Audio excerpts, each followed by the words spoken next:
لقد تاب الله على النبي والمهاجرين والأنصار الذين اتبعوه في ساعة العسرة من بعد ما كاد يزيغ قلوب فريق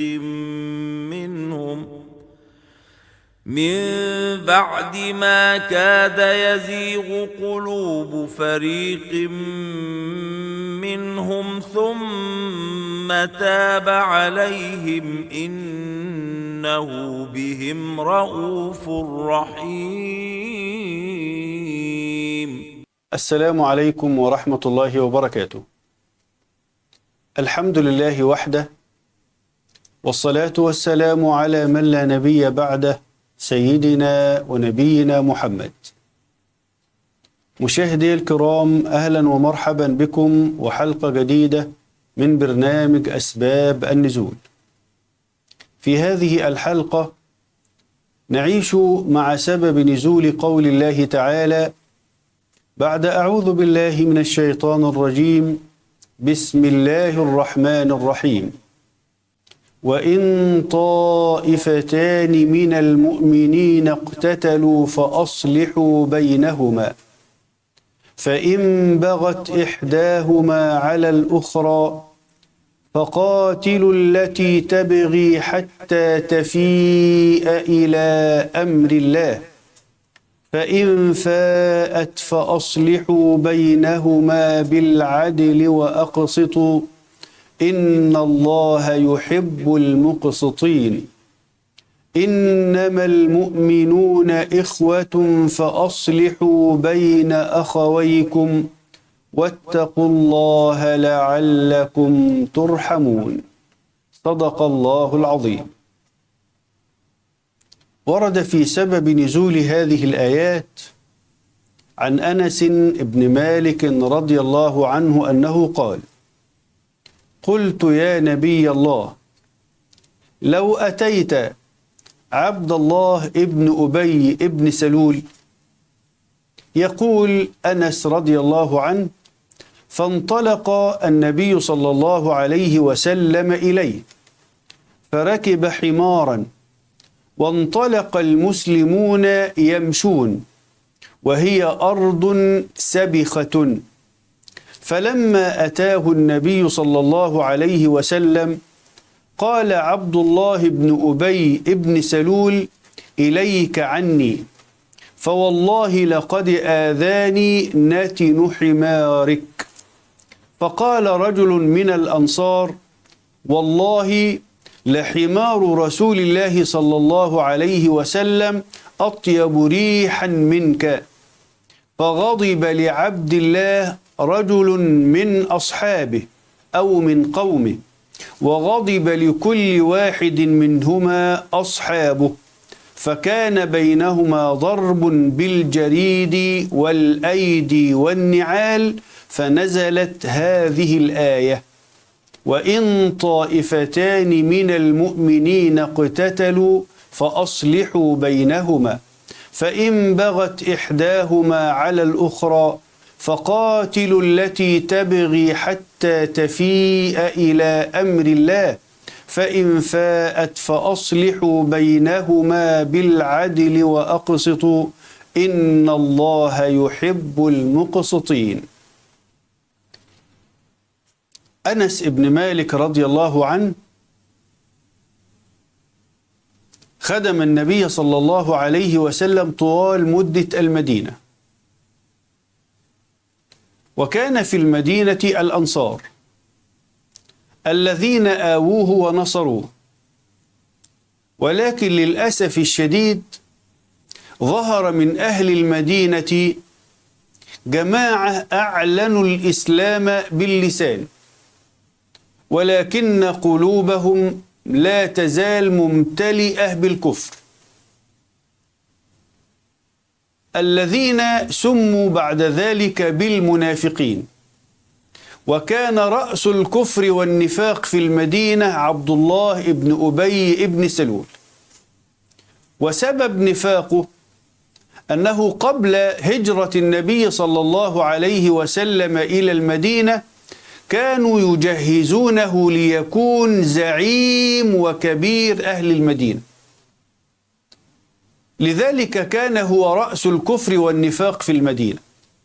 لكن أنس بن مالك رضي الله عنه أشار على النبي صلى الله عليه وسلم أن يذهب إليه وأن يعرض عليه الإسلام وأن يتودد إليه، لعله يميل إلى الإسلام ولعله يخرج الكفر من قلبه فيكون قلبه كلسانه، اللسان الذي أعلن الإسلام يستقر في قلب صاحبه الإيمان. وهكذا كانت نية أنس بن مالك رضي الله عنه. النبي صلى الله عليه وسلم استجاب لدعوة أنس، ركب حمار له ومعه جماعة من المسلمين كانوا يمشون حوله. يصف أنس الأرض كانت سبخة، أي أرض يخرج منها رمال أو تراب أو غبار. فلما وصل النبي صلى الله عليه وسلم وأصحابه عند عبد الله بن أبي بن سلول قال هذا القول: لقد آذاني ناتن حمارك. فغضب رجل من الأنصار الذين امتلأت قلوبهم بالإيمان لهذا القول الذي قاله عبد الله بن أبي بن سلول لرسول الله صلى الله عليه وسلم، وقال له: والله لحمار رسول الله صلى الله عليه وسلم أطيب ريحا منك. فغضب رجل من أصحاب عبد الله لعبد الله. إذن اختلفوا فتنازعوا فضرب بعضهم بعض بالجريد والأيدي والنعال، فأنزل الله تعالى هذه الآية: وإن طائفتان من المؤمنين اقتتلوا فأصلحوا بينهما. قال الحسن ابن علي: كانت الخصومة تكون بين الحيين فيدعوهم إلى الحكم فيأبوا أن يجيئوا، فنزلت هذه الآية.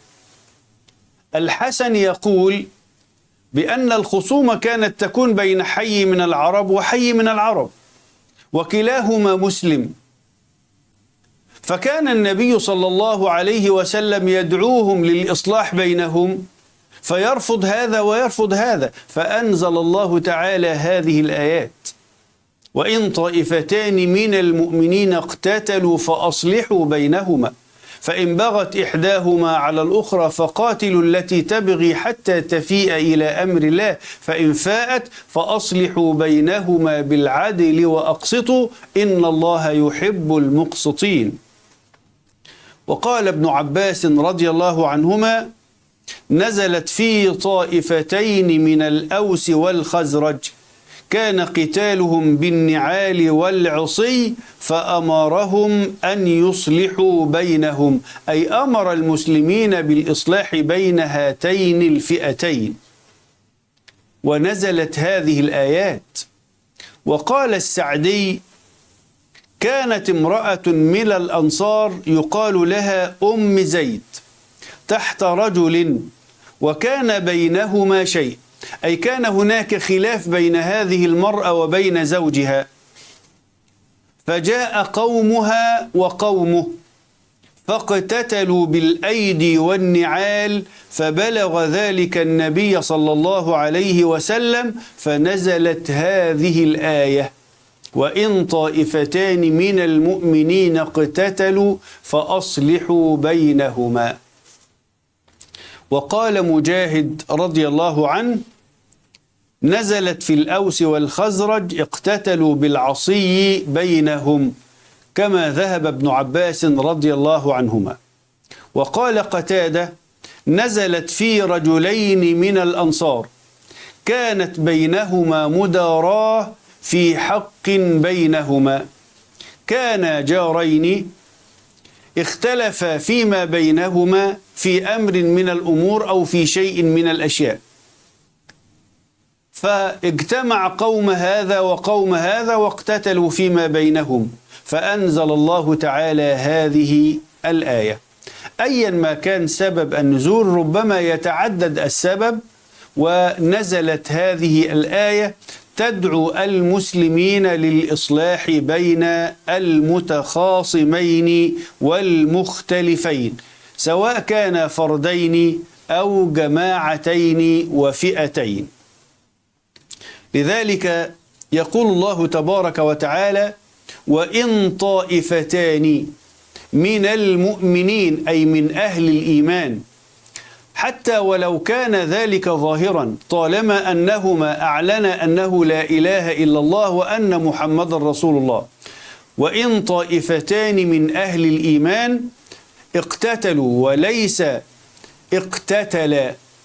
وإن طائفتان مثنى، اقتتلوا جمع، لأن كل طائفة يندرج تحتها مجموعة من الأفراد، وعند الاقتتال يتداخل بعضهم مع بعض فيكونوا جماعة. لذلك ناسب أن يكون الأمر هنا وإن طائفتان من المؤمنين اقتتلوا فأصلحوا بينهما. راعى الله عز وجل هنا المعنى ولم يراعي اللفظ. وإن طائفتان من المؤمنين، لا نقول اقتتل، لأن الله تعالى يراعي المعنى ولا يراعي اللفظ في مثل هذه الأمور. ولذلك قال اقتتلوا، لأن كل طائفة يندرج تحتها جماعة. فأصلحوا بينهما، وذلك بالدعوة إلى حكم الله ورسوله والرضا بما فيه لهما أو عليهما، وذلك هو الإصلاح بينهما بالعدل. فإن بغت إحداهما على الأخرى فقاتلوا التي تبغي حتى تفيء إلى أمر الله. أي فإن أبت إحدى الطائفتين الاستجابة لحكم الله ورسوله وتعدت وظلمت، وجب على المجتمع، وجب على جميع المسلمين، وجب على ولي الأمر أن يقاتلهم. فقاتلوا التي تبغي حتى تفيء إلى أمر الله، فإن فاءت فأصلحوا بينهما بالعدل وأقسطوا إن الله يحب المقسطين. أي فإن عادت عن ظلمها فأصلحوا بينهما بالعدل والإنصاف، إن الله يحب العادلين في أحكامهم القاضين بين خلقه بالقسط والعدل. قال ابن زيد: هذا الأمر من الله تعالى لولاة الأمور أن يصلحوا بين الطوائف، وأن يقاتل الفئة الباغية حتى ترجع إلى حكم الله ورسوله. ثم جاءت الآية التالية: إنما المؤمنون إخوة فأصلحوا بين أخويكم واتقوا الله لعلكم ترحمون.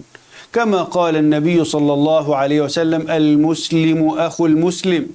وكما قال: المؤمن للمؤمن كالبنيان يشد بعضه بعضا. ولذلك من أفضل الأعمال التي يقوم بها الإنسان الإصلاح بين الناس، كما قال الله تعالى: لا خير في كثير من نجواهم إلا من أمر بصدقة أو معروف أو إصلاح بين الناس. والمسلم لا يهجر أخاه، وقد بين النبي صلى الله عليه وسلم الحكم في قوله: لا يحل لامرئ مسلم أن يهجر أخاه فوق 3، فيعرض هذا ويعرض هذا، وخيرهما الذي يبدأ بالسلام. إنما المؤمنون إخوة فأصلحوا بين أخويكم واتقوا الله لعلكم ترحمون. خافوا الله عز وجل، لعل الله عز وجل يرحمكم بسبب إصلاحكم. وإلى لقاء آخر إن شاء الله، والسلام عليكم ورحمة الله تعالى وبركاته.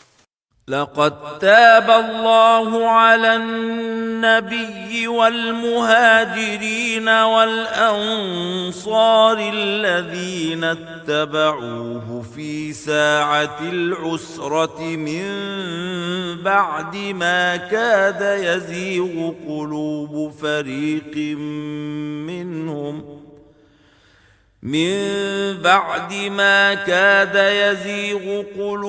فريق منهم ثم تاب عليهم إنه بهم رءوف رحيم.